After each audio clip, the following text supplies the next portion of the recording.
Assalomu alaykum hurmatli ko'rganlar.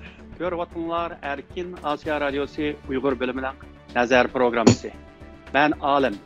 Biz bugun Fransiya va Angliya parlamentlarining Uyg'urlar masalasi ustida ilib borgan tarixiy qarorlar ustida suhbat ilib boramiz. Biz bu munosabat bilan Yevropa Uyg'ur institutining prezidenti Dilnur Rayhon xonim bilan Dünya Uyg'ur qurultiyining London ishxonasining mudiri Rahima Mahmud xonimni bu suhbatga alohida taklif qildik. Rahima Mahmud xonim bu suhbatning keyingi yerimiga qatnashdi. Unda bo'lsa Dilnur xonim bu suhbatga xush keldingiz. Hoş bulduk. Dilnur xonim, unda bo'lsa 20-yanvar kuni albatta sizning tirishchanligingiz bilan Fransiya parlamentida Uyg'ur irqiy qirg'inchiligini rasmiy e'tirof qilgan bo'ldi. Buningdan albatta xalqimiz nihoyat suyundi, sizni muborakladi, ham taqdirlagan bo'ldi. Ammo bu yerda hamda bu 20-chilardagi hamda bu Uyg'ur irqiy qirg'inchiligini Fransiya parlamenti o'tirib qo'ygan, ya'ni bu sotsialistik partiya bo'ldi bu yerda. Hamda normalda hamda sotsialistik partiya degan hamda Xitoymi o'zini bir sotsialistik bir davlat deb qaraydi. Shuningga buning albatta nihoyatda ko'plagan Uyg'urlar hayron, bu nima bo'lib hamda Fransiyada bu qitim bu boshqa partiyalar emas, bu Fransiyaning sotsialistik partiyasi hamda bu qaror loyihani parlamentga o'tirib qo'ygan bo'ldi. Bu sosyalizmning tushunishi herkes Amerikada yoki Xitoyda tushunilgandek emas. Yevropadagi sotsialist partiyasi bu asos jihatdan solchil partiya hisoblanadi, ammo solchil o'tir partiya hisoblanadi. Yana birisi bo'lsa sotsialist partiyasiningki eng muhim qimmati insonparvarlik ve baraverlik.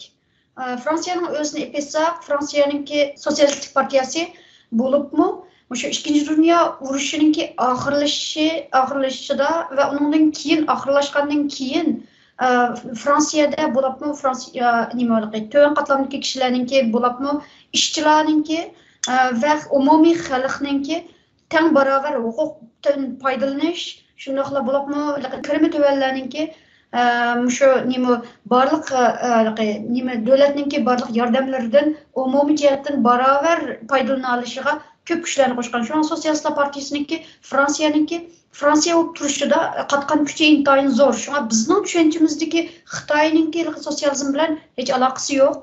Anan keyindan yana birisiga Amerika taraflarida sotsializm Xitoyga bog'liq qoldi. Shunda radikal solchilik hisoblanadi. Ammo radikal solchilik boshqa, sotsializm boshqa. Yani Avrupa'daki sosyalistik partiyalar umumi cihatdan o'ttira solchil partiyalarga kiradi. Hamda tunugünki 20-yillardagi bilet tashlashdimi? Hamda mayli qaysi partiya bo'lsin, barliq partiyalar bilet umum bilet tashladi. Faqat ikki partiyadan biri kommunistik partiya. Kommunistik partiya, Fransiyaning kommunistik partiyasi, yani ovoz chiqmaydi, intayin ham ovozga erishmaydigan kichik bir partiya.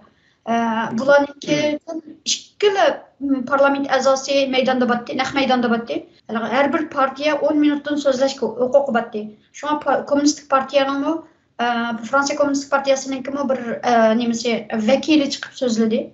U qarshi ovozda so'zladi. Lekin u ovoz eng oxirida bilet tashlab ovoz bermadi.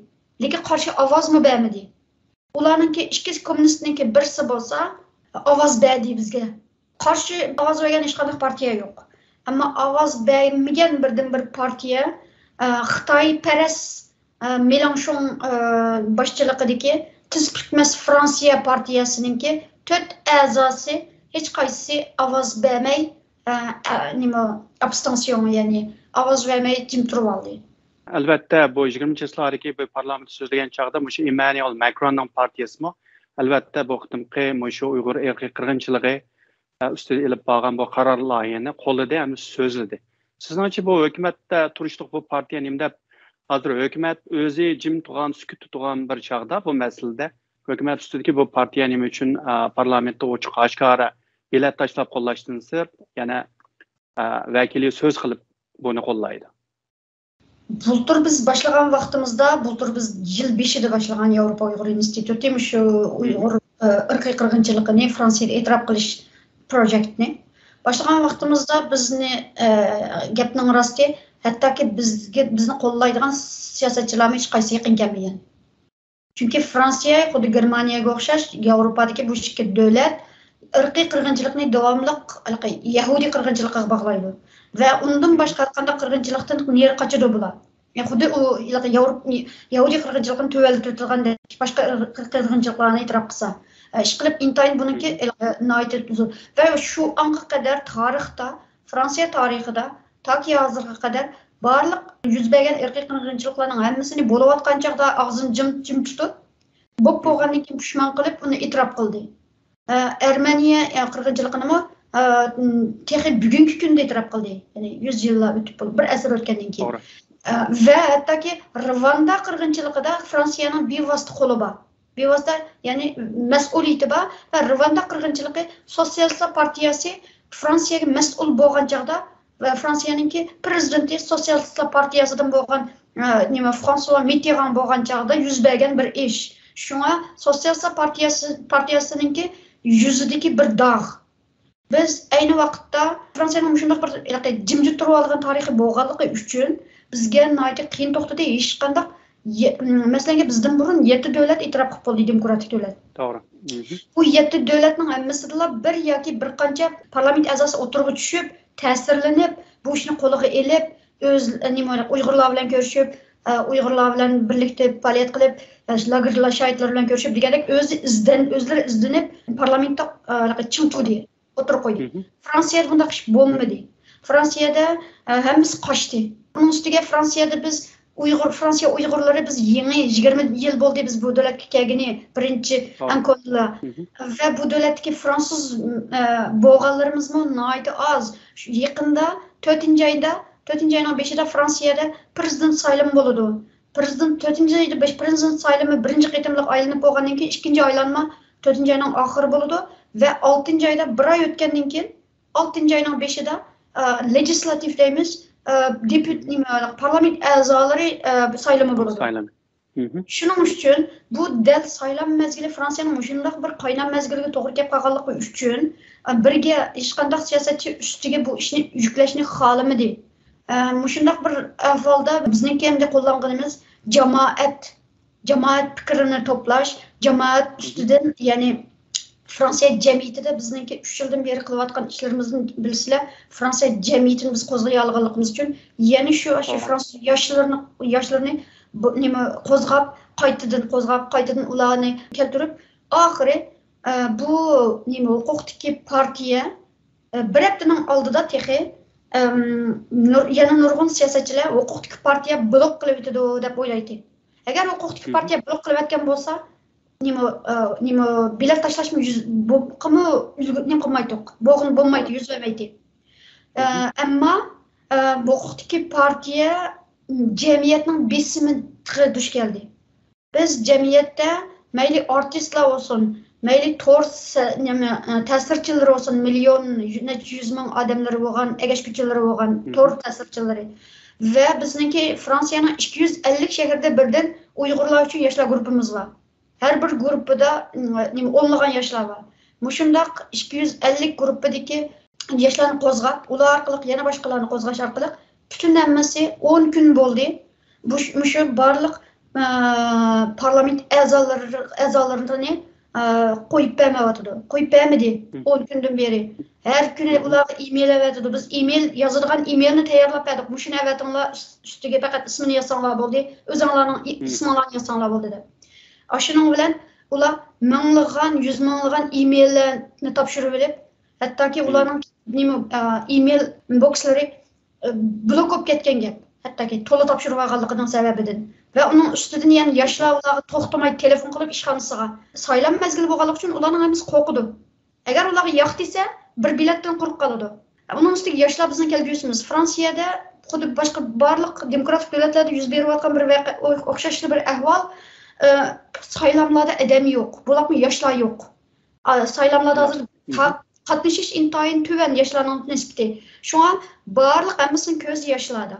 Shuning uchun biz yoshlarni qo'lga keltirib olganligimiz uchun bularning amaldan yo'qidan bilet tashlashga 3 kun qolgan chog'da bizmi parlamentda Sotsialistlar partiyasi bilan bir isbot yig'ini o'tkazgan to'q. Ham muxbirlarning kutilish yig'ini. To'g'ri. Huquqdagi partiya shu kuni biz bilan o'xshash vaqtda yig'in ichib bu masalani qanday qilish, bilet tashlashga qatnashish yoki qatnashmaslik masalasini muzokara qildi.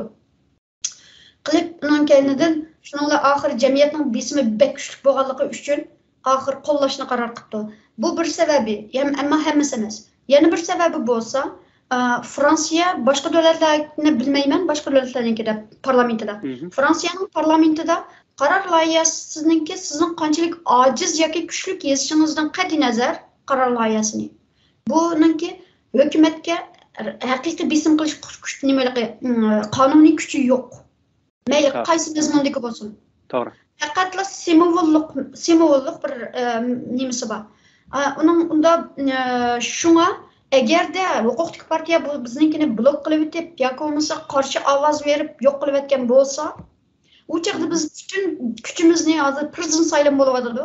Bütün kuchimizni huquqli partiyaga qaratgan bo'lardik. Bütün jamiyat huquqli partiyaning yo'q qilib o'tgan bo'ladi.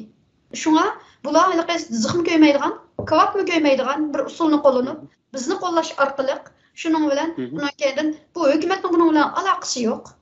Biz parlament a'zolari nimamiz biz humanist bo'lganligimiz uchun, biz insonparvar bo'lganligimiz uchun biz bu insonparvar bir ish bu. Buni qo'llaymiz, Uyg'ur xalqini qo'llaymiz deb, noyat chiroyli speechlarni qilib bu yerda shuning bilan bizni qo'lladi. Shu bularning amaliyotda hech kim hech qanday bir siyosatchi, hech qanday bir siyosiy partiya o'ziga ziyon bo'lgan ishni qilmaydi.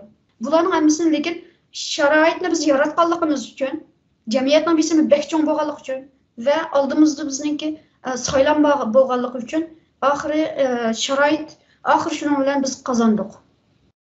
Ya'ni bu davlatning ichki vaziyati degandek bu saylan oldida bo'lganligi uchun bularimiz ziqmi ko'yimizin, kavapmi ko'yimizin biletimizga tashlasin deganni maqsad qilib buni o'tkazdi demoqchi.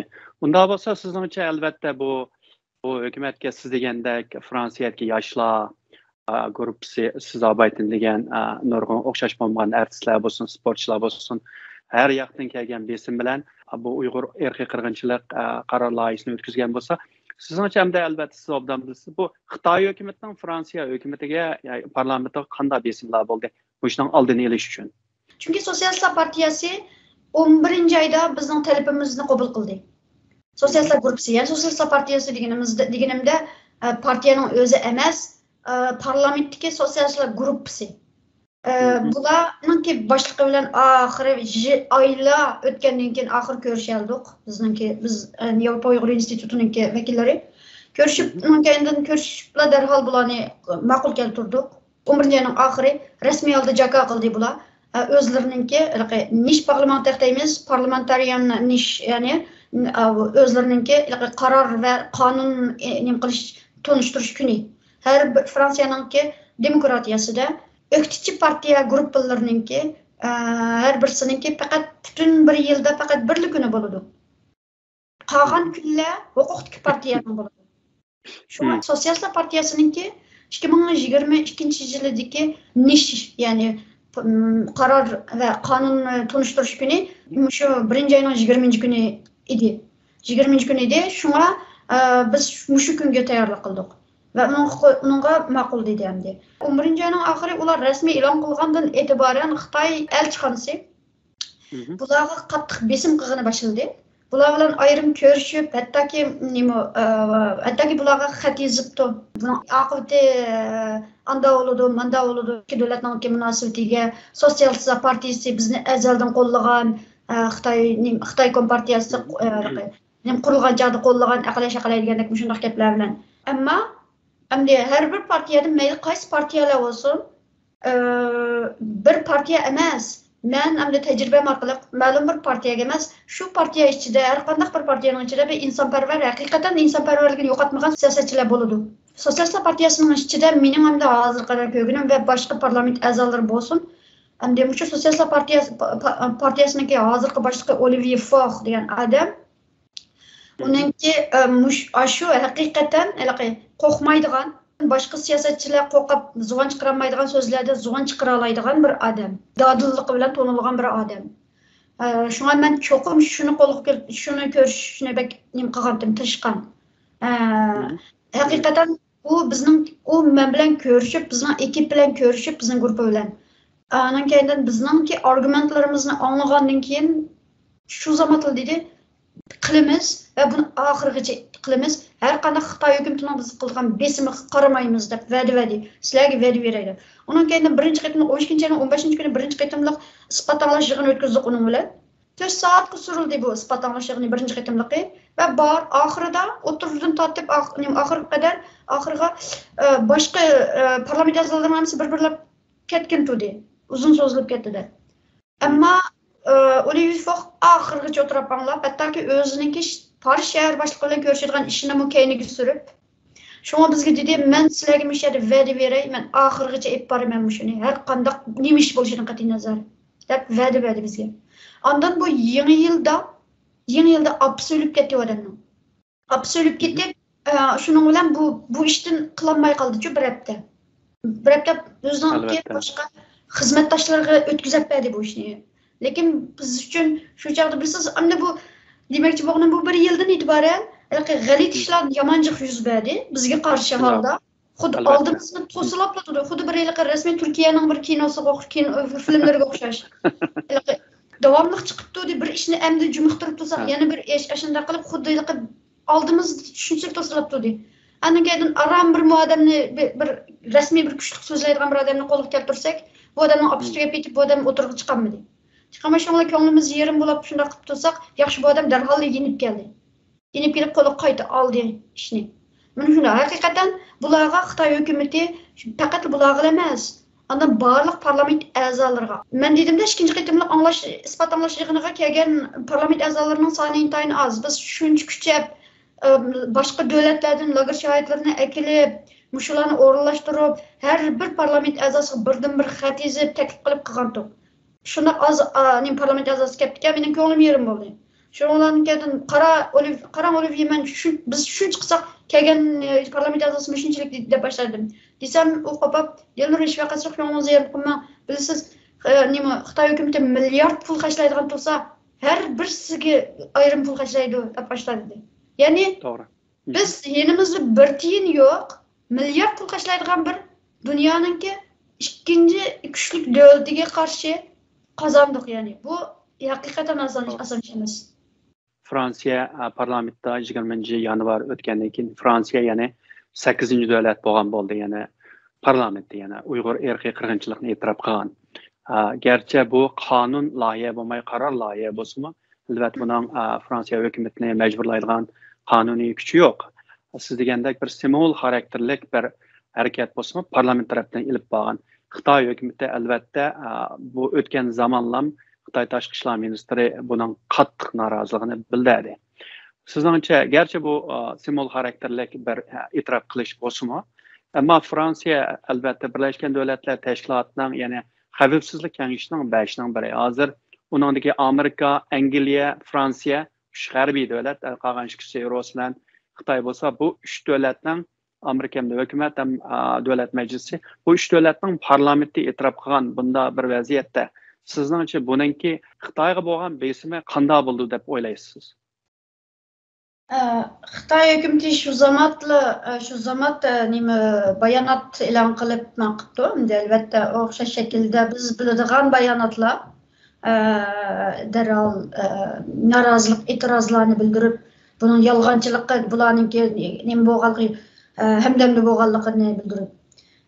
Haqiqatan mayli nimaningki bu qaror loyihasiningki mazmunining qanchalik kuchli bo'lganligidan qat'iy nazar, haqiqatan hukumatga bevosita bir nimasi yo'q, besimi yo'q bevosita. Ammo bizning hamda hozir asoslanayotganimiz birsi buning simvollik kuchi intayin zo'r.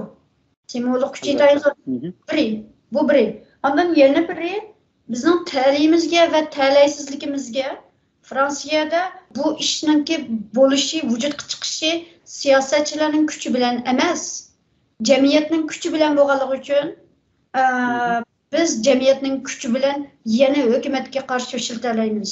Va shundaqla bo'libmi, hukumatni boshqarayotgan huquqdagi partiya o'zlari chiqib ikki qitim shundaq ta'sirli bir nutq so'zladi. Biz uni kesib belib taqtib hukumatga besim qilamiz uni. Hozir lekin birinchi bosqich Fransiya texicha Beijing olimpik musobaqasini boykot qilmadi. Şuna bizningki birinci qilgan işimiz hazır nima hukumatni shunga zo'lash endi. Gapning rosti amaliy bundaqa yuqori saviyali kishilarni qilalaydigan odamlarimizning soni az, bizning iqtisodiy kuchimiz yo'q. Maxsus odamlarni ishga ololmaymiz, hammamiz bir tiyin olmay ishlaydigan odamlar bo'lganligimiz uchun bir vaqtda nurg'un ishga yetishib bo'lolmaymiz. Shuni Uyg'ur qirg'inchiligini e'tirof qildirish bizga 1 yilga to'xtadi. 1 yillik emgak bo'ldi. Hamda shuningga hamda Beijing Olimpik musobaqasini garchi hozirgacha bütün diqqatimizni unga beramagan bo'lsak bu hamda shu birinchi bo'lib shuni qilishimiz kerak endi. Ondan Angliyaninkini boya Angliyadagilar menga shu aypaktikilardan gap qildi shu. Angliyaninki hozir bir qonun qaror emas, qonun loyihasini o'tirg'i qo'yib shu orqali hukumatni majburlaydiganqa. Shuni Fransiyadami, agar shuni Fransiyada qilish imkoniyati. Hozirgi gap Fransiyaningki parlament sistemasida o'qituvchi partiyalarning faqat birligini bor. Hozir sotsialistlarninkini mana ishlatdik, o'tib ketdi. Hamda hozir anankani yana birisi oldimizda saylam bor, 4-oyning 12-kuni saylam. Va uni 3-oydan tortib parlament taqiladi. Bütün narsa saylamda bo'ladi, saylam bilan bo'ladi, 3-oydan tortib. Hamma bütün partiyalar hozir diqqat nazari saylam hozirlar. Qanday qilib saylamni qozonish. Shunga mumkindan endi bizning bu qisqa bir oy vaqtda bizning ya iqtisodimiz yo'q, ya kuchimiz yo'q. Endi shu diqqatimizni shu azroq kuchimizni yig'ibma endi olimpikni boyqut qilishga nima qila olsak, ish qilib hukumatga bir besim qilsak shu haqda deb qilyapmiz. Endi hukumatni qanday qilish deganda bizning hukumat baribir 4-oyda olmish edi. Hukumatimiz 4-oyda olmish edi, bir bo'lsa Makron yana qayta saylandi. Meningcha Makron yana qayta saylandi. Bir bo'lsa endi boshqasi birsiniki chiqishi imkoniyati satovarlik. Shunga bizning imkoniyatimiz intayin az hozir shu hukumatda qolganga va yoz qadar 4-oy bilan 5-oy tamamen saylam. 6-oyda parlament a'zolari saylami va u saylamdan keyin hamma nima taqildi Fransiyada 9-oyga qadar. 9-oyning 20-sidan e'tiboran ondan hamma nima ichiladi. Ya'ni parlament 9-oyning 20-sidan e'tiboran ichiladi. Endi biz qanday qilmoqchi Uyg'ur masalasini bular besim qilish uchun cho'qim bir aktualite, ya'ni cho'qim bir harakatlar, cho'qim bir jamiyat qo'zg'aydigan ishlar bo'lish kerak. Bir yangi bir ishlar qilib chiqish kerak. Shuning uchun biz 10-oyda Uyg'ur sot, fransuzcha Uyg'ur sot qilmoqchi.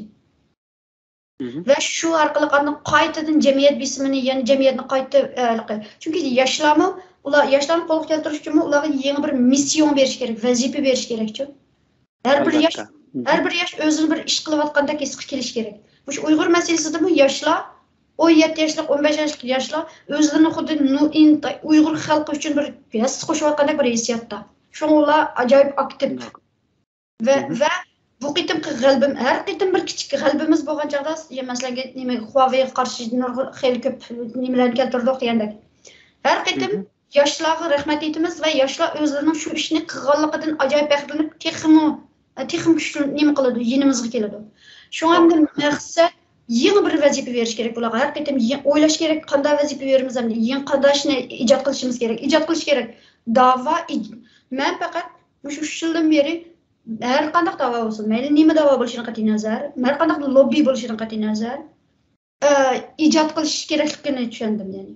İcat qilish kerak. To'xtamay yangi bir narsani berish kerak odamlarga. U odamlar o'zlarining shunday bir sacred bir muqaddas bir ishni qilayotgandek bir hissiyotga kelish kerak.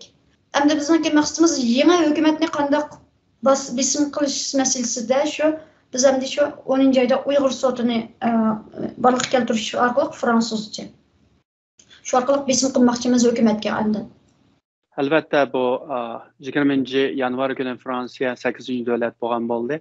Bu naq ya'ni Amerika tashqi ishlar ministri, sobiq tashqi ishlar ministri Mike Pompeo efendi, ya'ni Xitoy hukumati Uyg'urlarga qarshi irqiy qirg'inchilik ham insoniyatga qarshi jinoyat o'tkazdi deb e'lon qilib, naq 1 yildan keyin bo'ldi bu. Hozir bilgandek bu dunyoda hamda shu xalqaro irqiy qirg'inchilikka kelishimga qo'l qo'ygan davlatdan 172 bor, ammo e'tirof qilgan hukumatlar emas, parlamentdan aran 8 bor. Albatta o'zingiz deb o'tib ketgandek, bu ishni qilmoq albatta Xitoydek dunyodagi ikkinchi qudratli boy bir davlatga yanchuqda hech nima yo'q, atrofda tuzak odam yo'q, qarshi turish oson emas, ammo albatta bunda bir natijani yaratmoq texmi oson emas. Siz degandek nurg'un hatto parlament a'zolarimi qo'rqib yaqin kelmagan yerda yana sizga o'xshash, boshqalarga o'xshash nurg'un vatan millat deydigan Uyg'urlar yana qo'rqmasdan mardonlik bilan chiqib bunday ishlarni vujudga keltirmak albatta oson emas. Sizning charchig'ingiz, sizga o'xshash faoliyatchilarning erib charchab ketgani albatta bu hammalar to'g'ri tushungan bir vaziyat. Chunki hozir endi siz bo'lin, qolganlar bo'lsin, shu o'zining bir maqsad, bir niyatga yetish uchun kecha kunduz besim kilamdi, talash tortish bilan to'g'rildi, hujum kilamdi, buni chetga qayirib qo'ygan asosda hech nimaga qaramay, butun vujudingizni, energiyangizni berganligingiz uchun 20 yillardagi bu natijalar qo'lga keldi. Albatta bu bir tarixiy natijalar. Uyg'ur xalqi sizdan mamnun, albatta nurg'unlar tabrikladi, muborak qildi sizni. Hozir albatta bir tarafdan qarasak Fransiyada masalan da'vo qilayotgan kim bor desa, hamma odamning nazarida Dilnur Rayhon bor edi. Angliyada bo'lsa yana bir xonim, yana Rahima Mahmud. Masalan, xonimlarning ishida, masalan, siz bor Rahima bor, qolgan yana nurg'un vatanparvar xonimlar o'z kuchli loyiqda joyida o'zining ishini qilyapti endi. Endi sizdan mening so'raydigan oxirgi savolim bo'lsa, hozir masalan nurg'un Uyg'urlar, bo'libmi yoshlar, abay dedingiz Fransiyada yoshlarni qo'zg'adik dedingiz. Uyg'ur yoshlari masalan nurg'un Uyg'ur yoshlar mush yaqindagi to'rdagi ushaq yo'qlang talash tortishlarni ko'rib umidsizlangan bo'lishi mumkin. Buning yaqin kelsak, buning aralashsak, bizni ko'ydirishga, bizni tillayga, bizni hujum qilishga biz buning aralashmayli deyish mumkin. Ammo siz Rahima qatorliq shundoq mush da'voning oldidagi Uyg'ur xonim qizlar masalan bularga aytdi shonliq bir ulgu bo'ldinglar. Masalan sizning shu Uyg'ur yoshlarga, bo'libmi Uyg'ur qizlarga deydigan qanday bir ko'ngil so'zingiz bor? Hammasiga deydiganim, qobiliyati bo'lgan barliq yosh qizlarni ko'taringlar. Chunki u biz endi yosh o'g'illarni ko'tarish kerak albatta. Fursat berish kerak hammasiga. Ammo mening demoqchi bo'lganim, biz bizning cho'ng bir lyuksimiz yo'q-ku, bizning tanlab mandaqni qiladigan. Shunga bizdek bir millatning bo'libmi, hadislarga terrorizmga bog'laydigan, hadislar dinga bog'laydigan shunday bizning kimligimizni.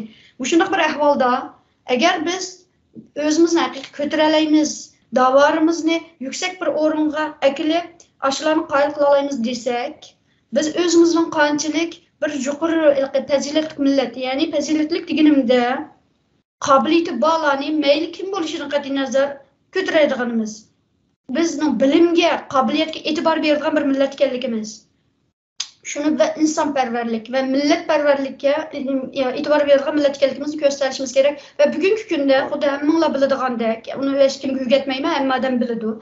Bugungi bo'lib demokratik davlatlarda ayollar qancha yuksalsa, ma'lum bir tashkilotning ichida, ayollar qancha ko'tarilsa, ular bu tashkilotga alohida e'tibor berdi.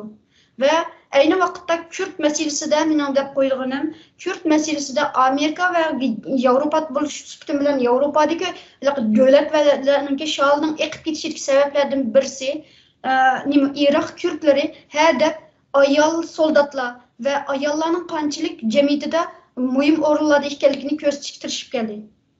Bu intayin zo'r rol o'ynaydi. Shaxsan men Fransiyada bilaman. Fransiyada ajoyib filmlar ishlandi ular uchun hatto. Shunga tashviqot, ko'rsatish, sirtqi ko'rinish intayin muhim bu. Herkes bu kichik ish emas. Adan yana yosh qizlar bo'lsin, yosh o'g'illarimiz bo'lsin, turayotgan davlatning tilini nihoyat chiroyli o'rganish kerak. So'zlashlar ko'pay qilmaydi.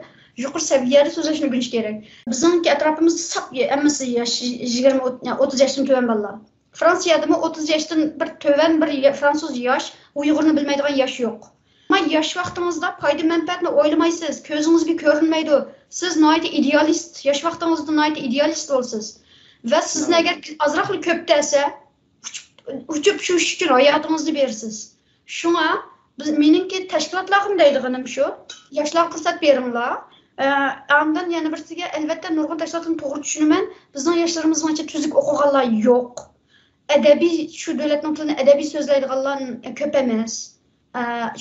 Shundoq bir ahvolda, shundoq bo'lsa-mu, eng yaxshi bo'lgan egallagan bir yoshlarni tanlab, oz bo'lsa-mu, ondan ularga qo'shib, turayotgan davlatingizdagi yoshlarni qo'shib qo'ysangiz bir kuch bo'ladi shuning bilan. Çünkü yaşlar birga qo'rqmagandan boshqa birisi qo'rqmaydi. İkincisi qo'rqmagandan boshqa, ikkinchisi de ularda yangi ideyalar. Deganimdek da'vo uchun bizning da'voga yangi ideya lazım, ijod qilish kerak. Lekin bu ijodni nima ish cho'ngib ketganlarning ijod qilish bo'lmaydi. Ular ijodiyat yo'q. Chunki to'rlardagi yoshlardek to'xtamay yangiliklarni ko'rib turolmaydi. Shunga yoshlarni qabul qilish kerak, yoshlarga fursat berish kerak. Ondan keyin o'g'itish kerak. Agar bilmasa o'g'itish kerak, oldi bilan ma'lum mezgil o'g'itish kerak. Anda yoshlarimiz deydiganim yo'g'onchilik qilmasliklar kerak. Yo'g'onchilik qilgandan keyin cho'nglarniki judun tutib, sizlarni yaqin kelib o'g'isi kelmaydi. Shunga undan keyin yana birisiga yoshlarga deydiganim, men ikkisining o'rtasida bo'lganligim uchun ikkisiga deyalayman.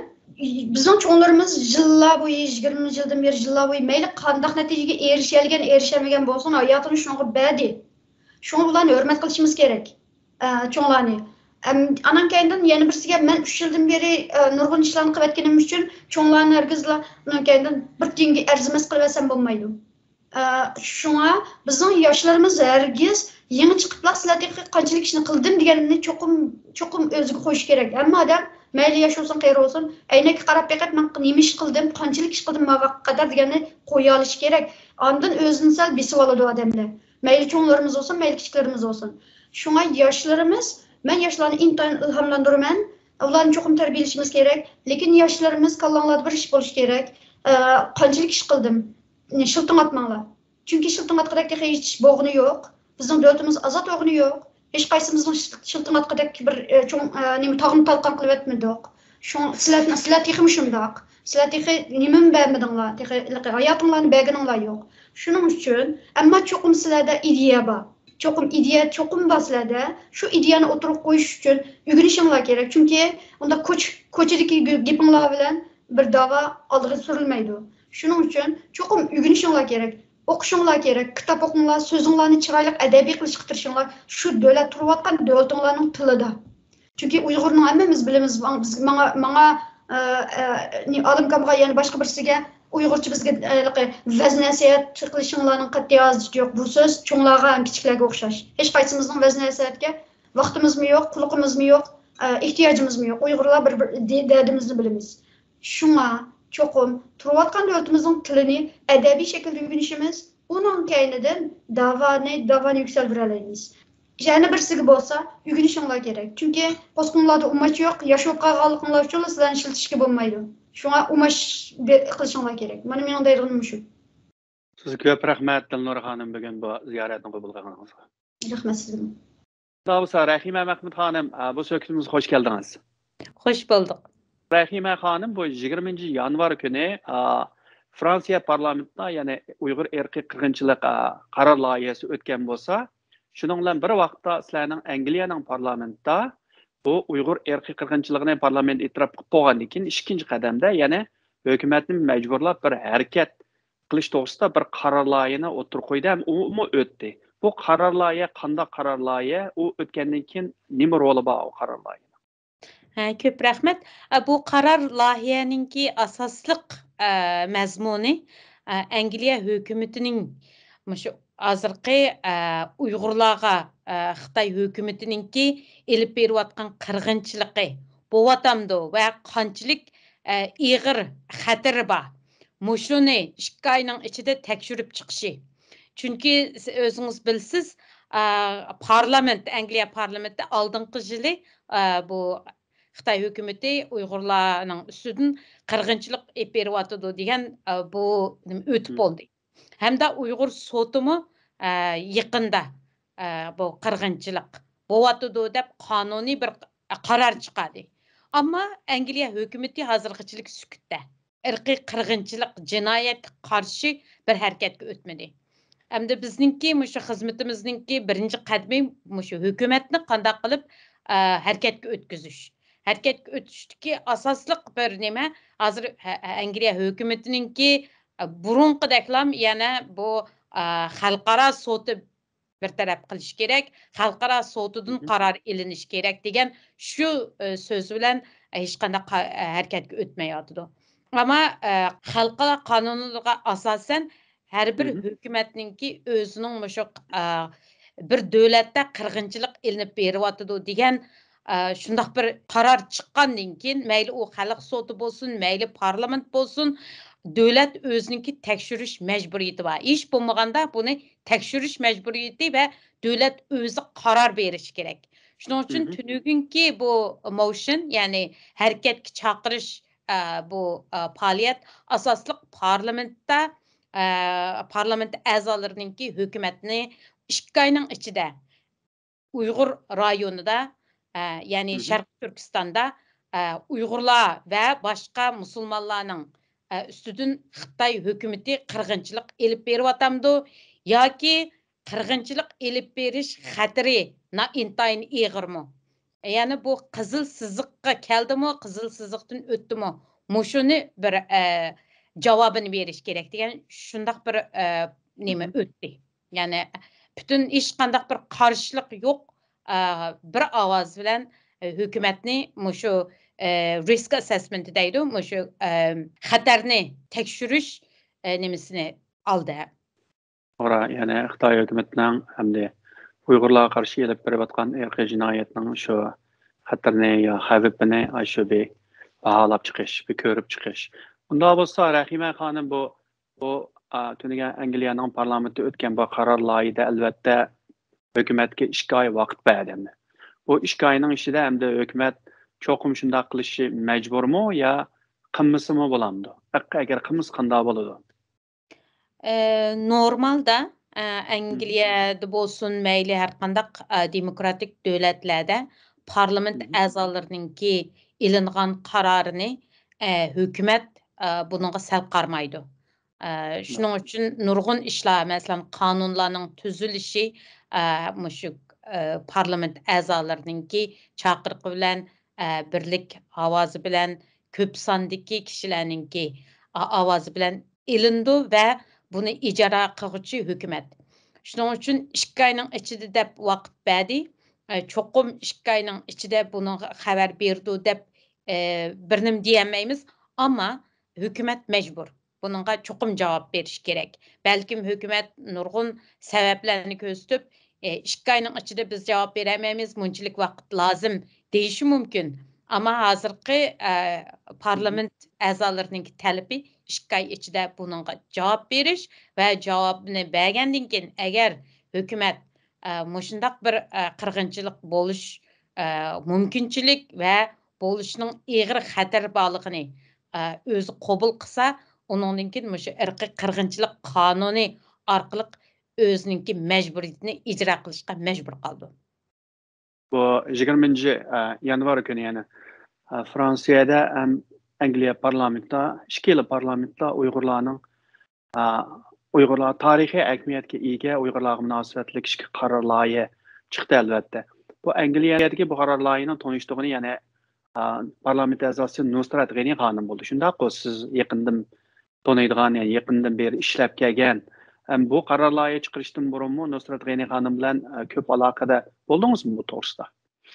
Albatta, biz mushu Uyg'ur sotininki rasmiy qarori chiqqandan keyin Angliya hukumatiningki bu qarorni qabul qilish uchun qanday xizmatlarni qilish to'g'risida parlament a'zolari bilan ayrim ko'rishmalar bo'ldi.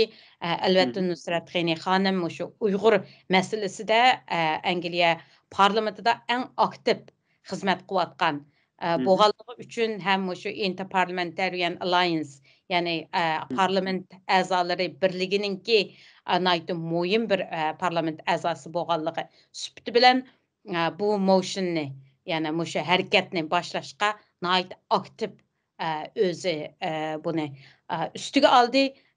Albatta bu parlament a'zolarininki har qanday bir qarorni olgan vaqtida cho'qim biz Uyg'ur faoliyatchilari bilan bo'pni meshadiki faoliyatninki oldida va shuni boshlamchi bo'layotgan kishilar bilan maslahatlashib, uningdan keyin birlikda buningdan keyingi qaysi qadamlarni birga besishimiz kerak, qaysi talablar, ya'ni Uyg'urlarninki orzusi nima degandek shundaq narsalarni biz bilan oldida bilan maslahatlashib, eng unumli bir ish birinchi qadamda hukumatni majburlash, hukumatning o'zi mushu tekshirishni elib berish.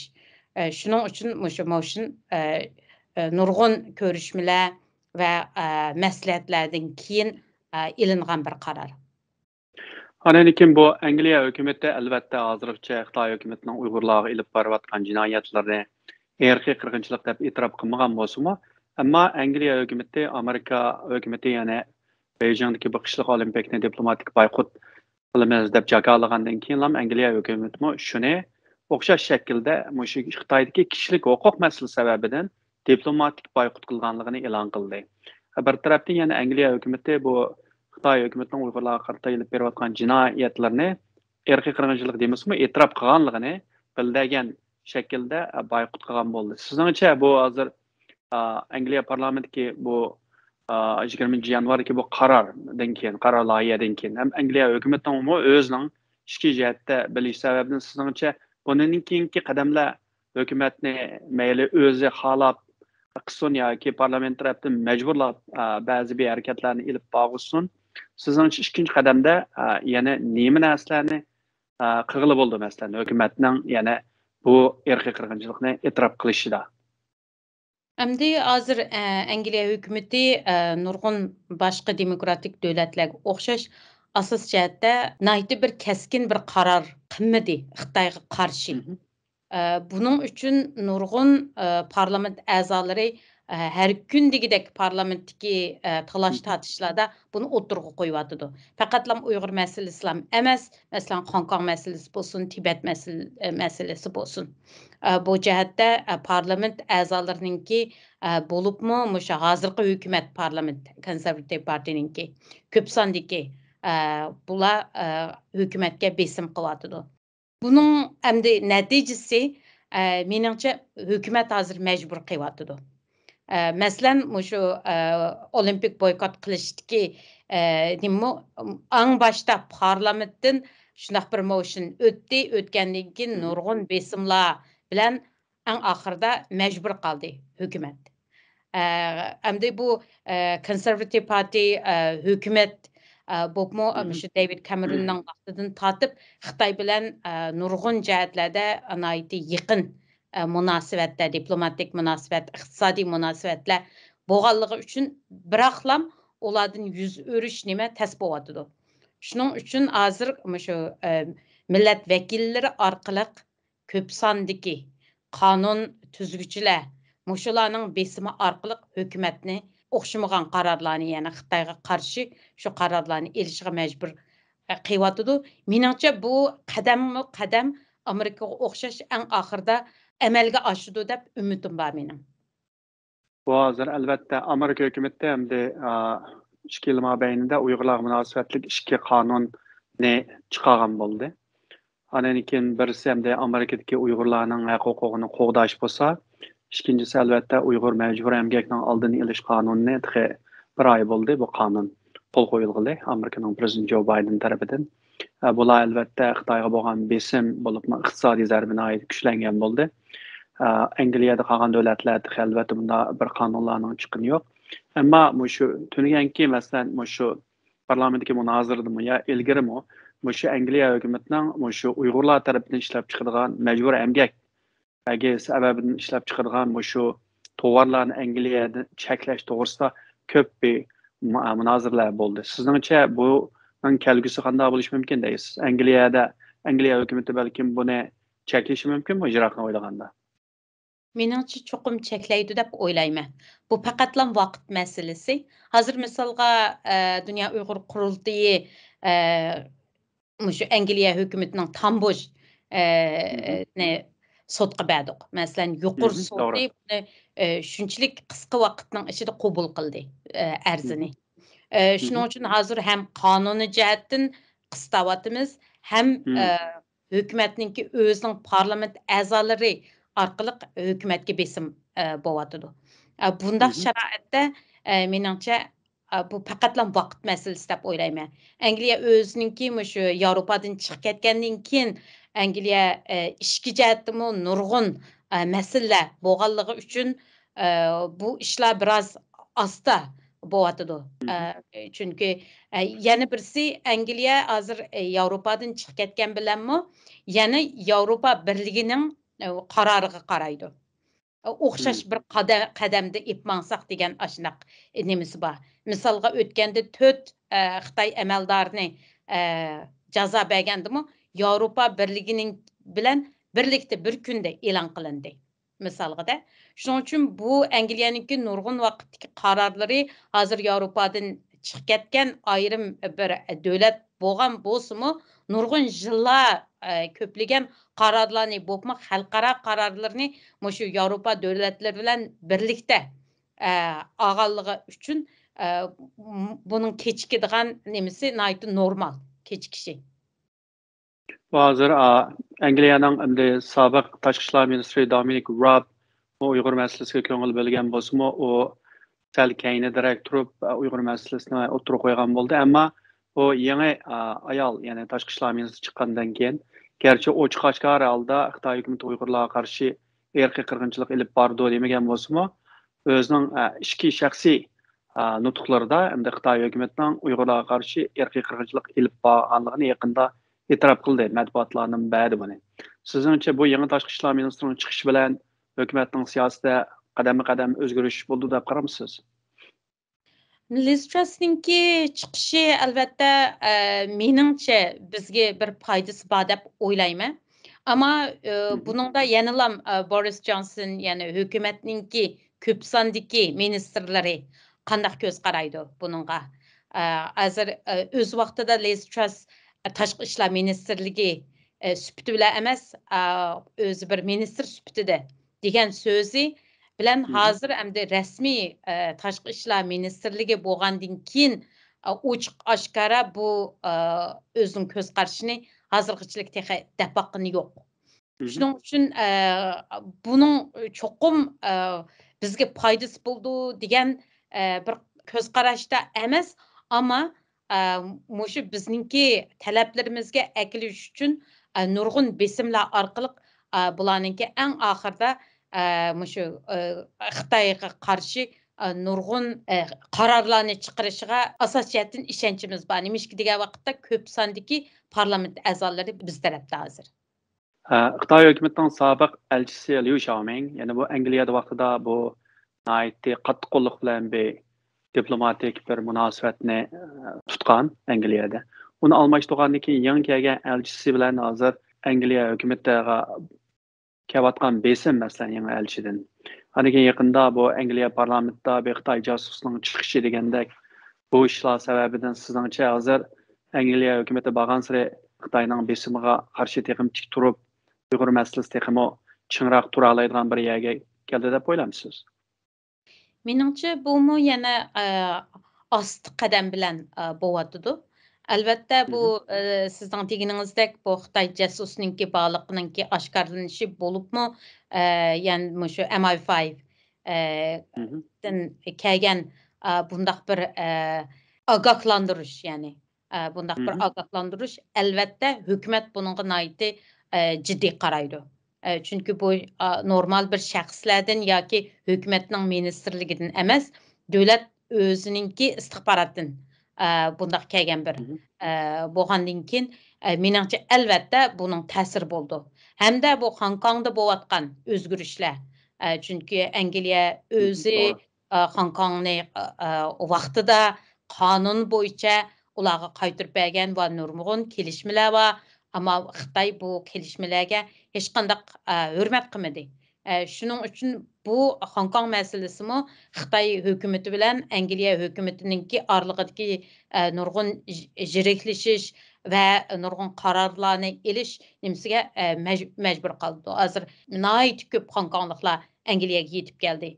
Angliya hukumati bularga beyanma pasport deb pasport berdi. Shuning uchun hozir Angliya o'zida Hong Kongliklarningki faoliyatlarimi nihoyat unumli bo'lyotdi. Shuning uchun bu besim faqatlam Uyg'ur masalasi emas, Tibet masalasi va Hong Kong masalasi, mushular hammasi birlikda hukumatningki nurg'un qarorlarga majbur qaror elishga majbur bo'lib qoldi. Shuning uchun bizningki faoliyatimizmi mushu Tibetliklar bilan bo'libmi Hong Kongliklar bilan nihoyat yaqin billa qilyapmiz bu faoliyatlarni. Chunki bunda bo'lganda texmo unumlik bo'ladiganligi burunqi faoliyatlardan isbot bo'ldi bunday aytgan vaqtda. Burunqi faoliyatlarimizning unumlik bo'lishi, hukumatninki bo'libmi, masalan, shu parlament a'zolarininki eng boshda target qilganimiz, ya'ni ko'z tutib qilganlarimiz Hong Kongliklar to'g'risida nayti aktiv ovoz berayotgan, Tibetliklar to'g'risida ovoz berayotgan, Xitoyga qarshi ovoz berayotgan hamma parlament a'zolarini hozir Uyg'ur masalasiga nayti kuchli ovoz berish mushtaq bir ahvolga keldik. Yani oxirgi savol, ya'ni hozir masalan Abaytin degandek Fransiya parlamenti, Angliya parlamenti bir kunda bundaq Uyg'urlarning taqdiriga munosabatlik cho'ng qaror loyihalar o'tirib qo'ydi. Albatta, muhojiratga Uyg'urlar Angliyada, Fransiyada da'vo qilayotganlar kimlar desa, Angliyada albatta birinchilab Rahima Mahmud ularning ismi keldi. Fransiyada bo'lsa Dilnur Reyhan, masalan, ishkelinglar bir ayol kishi bo'lish sifatinglar bilan masalan, biringlar Angliyada, biringlar Fransiyada nihoyatda muhim ijobiy rol o'ynab, ikki davlatlarning hamda Uyg'ur irqiy qirg'inchilikni e'tirof qilishida muhim rollarni o'ynadinglar. Shuningga sizlar albatta bu Uyg'urlar uchun, bo'libmi Uyg'ur xonim qizlar uchun o'zinglarning aydi bir ulga, shonliq bir ulga. Shuningga sizning bugungi bu kunda bo'libmi torlarda uchib yurib, nurg'un qalamqonchilik chiqib, nurg'un yoshlar, o'g'illar, qizlar bo'lsin, bu da'vodan so'p, hatto o'zini chetga tortayotgan bunda bir sharoitda sizning Uyg'ur yoshlarga, bo'libmi Uyg'ur xonim qizlarga deydigan qanday bir ko'ngil so'zingiz bor? Ko'p rahmat, bu bek muhim bir savol bo'ldi. Albatta, hozirgi shu vaziyatda bizning beshimizda shunchalik ig'ir bir kunlarda yashayapmiz. Hammamizningki asos jihatdan oilamiz bo'lsin, urug' tuqqanlarimiz, do'st birodarlarimiz vatanimizdan ayrilib hech qanday uzun vaqt bo'ldi xabar ololmasdan, psixik jihatlardan bo'lsin, har jihatdan hammamizga ta'sir bo'ldi bu nima. Tiyinavyapmiz, qorong'ulikdan yo'riqni topamiz deb texmo ba'zi qarindoshlarninki qorong'ulik nimaga texmo cho'nqirlab kirib ketib qolganligini ko'ryapmiz. Albatta, meningcha bu normal ahvol.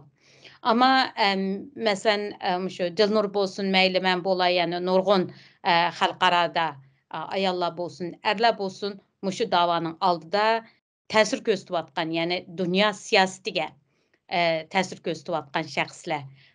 Asosliq meningcha alohidligi nima? Birinchisi ishonchi. Bu bek muhim deb o'ylayman. İnsanda bir ishonch bo'lish, bu bizningki ham dinimizdami tunji eng muhim shu Allohga ishonish va o'zimizga ishonish, bu da'voga ishonish. Chunki biz haq, bizning da'vorimiz haq bo'lganligimiz uchun buningga ishonish. Shuning uchun bu birinchi meningki tutgan yo'limdagi va nurg'un ishlarda muvaffaqiyatli bo'lganlik shu o'zimga ishonish. Ikkinchisi bo'lsa izchillik. Shu o'zimizningki nishonimiz nihoyatda aniq. Bizning nishonimiz vatanimiz, xalqimizningki hurligi. Balkim biz bu faoliyat qilayotganlar, da'vo qilayotgan qarindoshlarimizninki balkim tutgan yo'limiz o'xshamagan bilan eng oxiridagi nishonimiz o'xshash baribir. Hammamiz xalqimizning, o'zimizningki boshqa hur yashayotgan xalqqa o'xshash, hur yashash, hurlikka erishish, eng oddiy haqqimizni, huquqimizni, ya'ni o'zimizningki shu vatanimizning Xitoyninki shu tajovuzlik, Xitoyninki besib olgan zamindan erkinlikka chiqish. Shuning uchun shu nishonni aniq bilgan vaqtda shu nishonga qarab menish. Mening butun xizmatim shu. Men hech qanday vaqtda kimlar nima da'vatidi, nemish bo'lyapti, uningga vaqtim chiqmaydi meningki. Hatto qilayotgan xizmatimni intervyu qilib so'raydigan vaqtim ba'zida shu deb berishga vaqtim chiqmaydi. Chunki qildigan ish bakchiq. Biz hammamiz agarda shu butun aqlimizni, zehnimizni shu da'voga markazlashtirib, bizning dushmanimiz Xitoy hukumati. Bütün da'vo qilayotgan bichora xalqimiz hammasi bizning do'stimiz. Biz shunday bilgan vaqtimizda ham bir-birimizning xatoliklarimiz albatta inson bo'lgandan keyin xatolik o'tkazmaydigan hech qanday bir inson yo'q. Hamda ishni jiq qilgan kishilar xatolikni jiq o'tkazdi. Ham dushmani ko'p bo'ldi. Masalan, shu Winston Churchill'ninki nihoyatda mashhur bir so'z bor. Ha, dushmaning bormi? Shuning qaraganda sen xeyli jiq ish qilibsan deydi-chu. Men bek yaxshi ko'rman bu so'zni. Chunki ish qilmagan odam xato o'tkazmaydi-chu. Xatolikmi o'tkazilmaydi. Uningdagi dushmanimi bo'lmaydi. Hozir misolga shu qarsangiz Xitoyninki matbuotida bo'lsin, kundadagidek shu faoliyatchilarni va Dunyo Uyg'ur qurultayini qarlab maqollar yomon jiq chiqadi. Buning qaraganda men ba'zida xush bo'lmayman ashuni ko'rganda. Xafa bo'lishning o'rniga nayt xush bo'lmayman. Chunki Xitoy hukumati bizning xizmatimizni o'zininki shu qarlash maqollari bilan bizning xalqimizga mundaq aytgan vaqtda e'lon qilib beryotdi. Anlatib beryotdi. Shuning uchun meningki deydiganim eng asosiy mayli kim bo'lsin, shu bizning dushmanimizni aniq bilib olishimiz va izchillik bilan o'zimizningki da'vorimizni elib berishimiz. Har xil o'xshamagan yo'llarda mayli tashkilotlar qatnashmasin, nurg'un shaxslar o'z davlatlarida shu o'z hukumatga ning qarorlarini elishiga nihoyatda cho'ng ta'sir ko'rsatyotdi. Misolga nurg'un parlament a'zolarininki harakatga o'tishi faqatlam bir tashkilotning xizmatidan emas, ba'zida bir kishininki beshidan o'tkazgan ig'ir kulfatlarni anglagandan keyin harakatga o'tish sabab bo'lib qoldi. Shuning uchun biz vaqtimizni isrof qilmasdan o'zimizning davlatimizdagi shu siyosatlarga qanday qilib shu davoni anglatish va boshqalardan o'rganish, qanday qilib o'zimizning yenimizdagi bizga hissdoshlik qilayotgan kishilarni harakatga o'tkazish. Meningcha shu eng muhim. Mayli Dilnur bo'lsin, mayli mening xizmatim bo'lsin, mencha Fransiyadagi shunchalik ko'p kishilarningki bu da'voga qo'shilishi, bo'libmi yoshlarningki qo'shilishi Dilnurninki xizmatining intayin unumlik bo'lganligininki isboti. Angliyadagi hozir bu harakatlarning masalan Angliyada Uyg'urlar az, Fransiyada shundaq bo'lishi, shu Angliya yerlik xalqi, ko'chmanlar, nurg'un diniy jamoat bularningki bizning shu so'zlagan nutqlarimizdan, yozgan obzorlarimizdan, shu shohidlarningki beshidan kechirgan ta'sirlik shu ishlardan ta'sirlanib bu da'voga qo'shilib, bu da'voda bizning bir safda biz to'p qo'shyapti. Shuning uchun mening deydiganim shu, vaqtni isrof qilmaymiz, vaqt yo'q biz uchun. Isrof qiladigan vaqtimiz yo'q. Shuning uchun eng muhimi shu da'voni markaz qilib qanday xizmatlarni qila olamiz. Shunda bo'lgan vaqtda kunlarmi nihoyatda ma'nilik o'tadi. Kunning qanday o'tib ketganini, vaqtning qanday o'tib ketganini bilmaymiz. Nishonimiz bo'lgandan keyin shu nishonga qarab mangmiz. Rahmat sizga, Rahima xonim. Arzimaydi. Hurmatli ko'ruvchilar, bugungi programmamiz bu yerda oxirlashdi. Kelasi qatim ko'rishguncha xushvaqt bo'ling.